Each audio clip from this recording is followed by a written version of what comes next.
What's up guys, Lee here, the bartending photo boothing rental guy, and today we're going to talk about pop. All you bartenders out there, do you provide pop for your bartending services?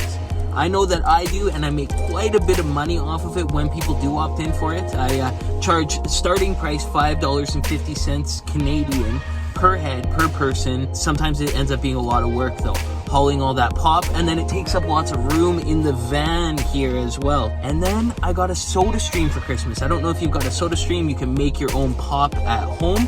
And I started thinking, well, why can't you provide soda stream for some of these pops to make more room in your vehicle when you're traveling? I understand that soda stream wouldn't be the optimal choice all the time because it takes a little while to make soda when you can just crack a pop when you're moving really fast.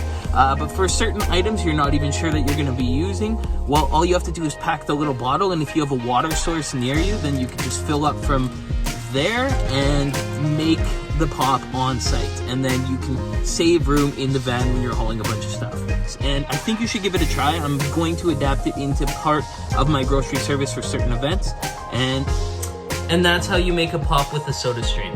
What's up?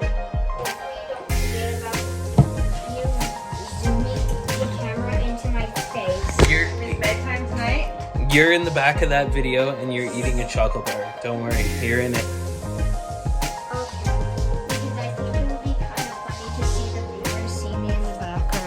Really?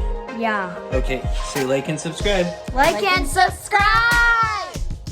Soda stream, that's ridiculous.